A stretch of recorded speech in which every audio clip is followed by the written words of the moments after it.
what if we mix nasi lemak with chicken chop, right?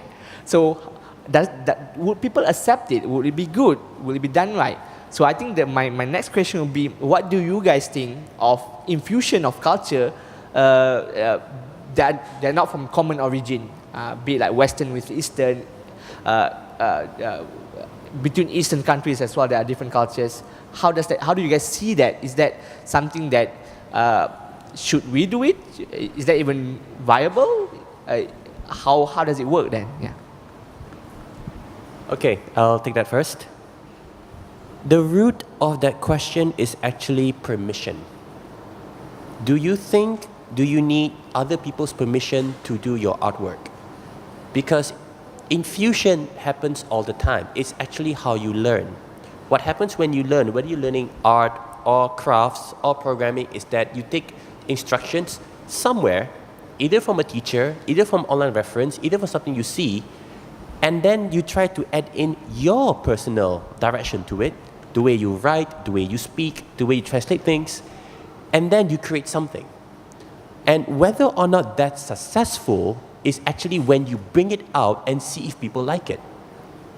And the people who we say as artists, for example, people who draw really good art, the reason they get there is because throughout the years they practice their art, people have told them, hey, you're good at this, you're good at this.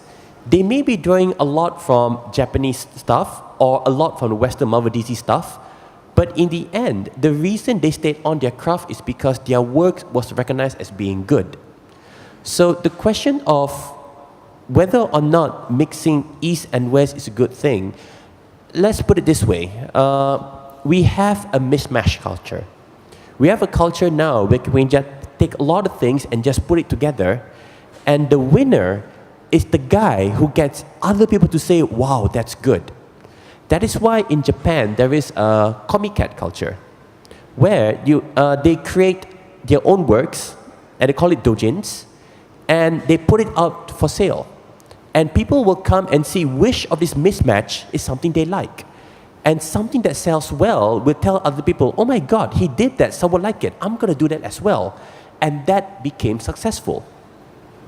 So the reason why I say it's about permission is that if you're thinking about trying to do a project and you're thinking about trying to grab an element here or an element there, and then you're trying to get permission to do this project, say from a financier who has certain opinions over how you should do things, you will have a struggle trying to get the project done, as opposed to someone who only has his or her ability to draw and she just does it. I'll take this, I'll take that, and I'll make something, put it out, and it gets like 100,000 views on DeviantArt, it got like a few thousand likes on Facebook. That is a validation of what she did, and she did it in a much faster way than someone trying to get permission for a financing entity. So there is no real guideline on whether or not you can mix anything. I mean, let's not talk about East and West here. We are in Malaysia.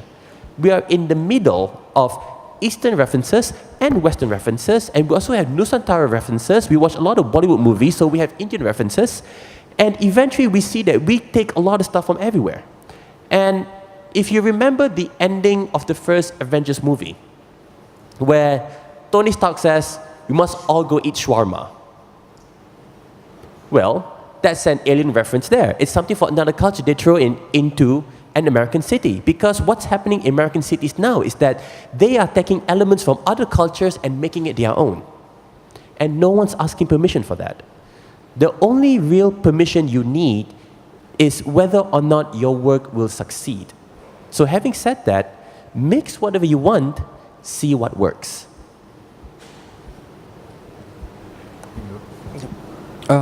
Yeah, I think I kind of agree with that.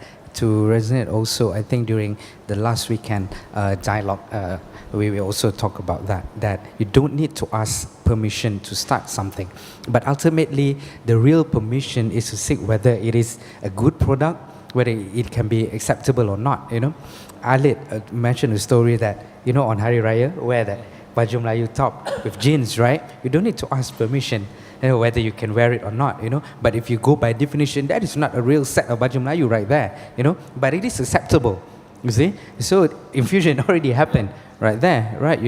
And if Bazil said, nasi lemak with chicken chop, tak ada orang nak marah pun kalau buat, because it is acceptable. So what kind of level of acceptable is really subjective, I would say. Whether people like it or not is also very subjective. But there's one guideline I would say, this is just my personal opinion, is if you were to work on something and try to infuse two things together, you better have mad respect for both subject or object that you try to fuse together. If you love the Eastern culture so much, you better have enough respect to learn the basic, the core, the origin of it, and mix it with another culture that is not originated from the East. I think that is the best way for you to do it. And if you go down that path of doing infusion, of doing mixing of culture together, you won't go wrong, because it goes back to the root of having deep respect for culture. Bazil put it in a very good manner how Tin Toy managed to pull it, because he got mad respect for both sides of the culture that he infused. A Western IP with a very, very strong local wayang kulit tradition or culture. So because of the respect, he learned the core of it. Then when he mixed it up, he know what is right, what is acceptable to be mixed into, and what is not, right? So I guess it is okay to do so, if you ask me, but you better have very strong foundation on all subject or objects that you plan to mix or fuse together. So from my end, I think I am a fusion every day, because I'm from Malaysia, but I'm not in Malaysia. I've been privileged to work with so many other people from multiple countries with very different cultures, and I think from that, what I learned throughout the productions and the projects I've been through is maybe the product itself has a dominant culture to it, but what makes it successful is because of the multiple cultural differences that happen behind it during the production of the product. For example, if you play, I don't know if they do it anymore on Assassin's Creed, where you load it, it says this game has been built by from multiple culture and religion team, and a few other sentences I forgot. In that itself means that the product is probably from one dominant culture, but the people who actually build it come from all the other ones. So it never stopped us from creating product, right? And what we have now, for example, the current team I'm in, it's a good split between Western and Eastern. There's two Asian art directors, which is me and a guy from Japan, and two other art directors from Scotland and I think Canada, probably, but he lived in England for a long time, so he's more English than Canadian. But it's just East and West within an art directors group working on a game that is very much America in Los Angeles. So there's already fusion going on there, and I think it's good.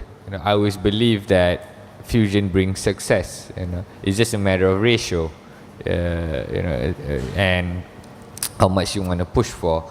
If you cannot push for the front face of it, you push it in the background of it. Like if you can't, if the product itself needs a Western identity, but the way we build it, we push our Asian way of doing it.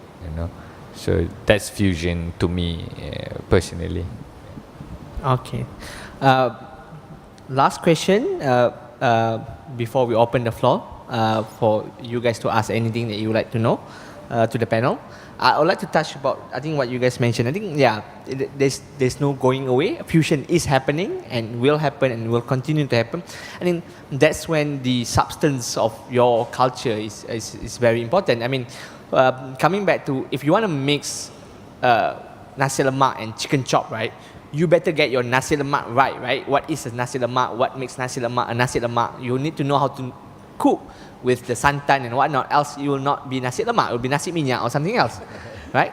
And then if you want to do chicken chop, you need to know the how to deep fry and what kind of brown sauce you want to use and whatnot. So you need to understand enough of both food before you infuse it. It's not just putting chicken nugget on top of nasi lemak. That's not a good infusion maybe. So I think the whole underlying of understanding culture itself is the premise for you to infuse and create fusion. And I think if you do it with respect and you do it with honest objective to actually just expose those culture in one way or another, and I think people will be more willing to accept it, even though it might feel foreign from their perspective at that point of time.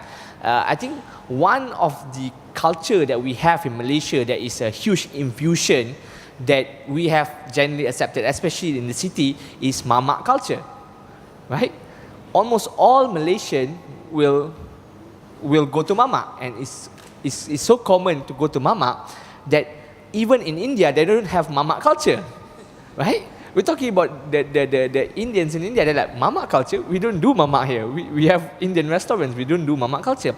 Mamak serve roti canai in the morning. They serve it until 5 a.m. in the morning as well. Our nasi lemak is still stocked up until like 12 a.m., 3 a.m. You can still get nasi lemak in the middle of the night.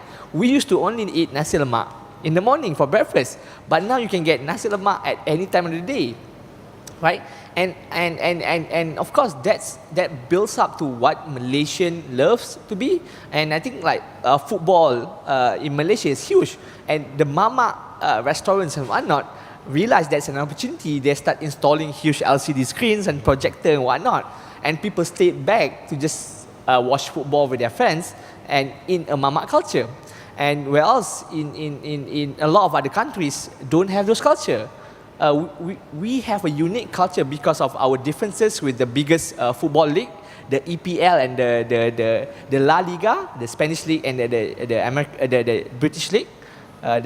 They actually have like 6 hours different with us. So when they play football in the evening, the early evening, then we are already like middle night until early morning, and that creates a culture for us. We watch World Cup at 3 a.m. in the morning onwards. Right? And that's something that don't happen in another country, because I still remember a friend of mine when World Cup was happening, it's 9 a.m. in their country. And that's like office hour. So it's like, oh my God, I have to work when World Cup final is happening? We're like, no, we are waking up at 4 a.m. to watch the football, right? We'll come and sleep in the office, right? That's what we do. So I think that conditioning and that way of things working creates a certain culture that we should cherish, and I think culture will continue to grow, and I think us as creators should embrace culture and infuse it the way we think fit and the way we think is appropriate.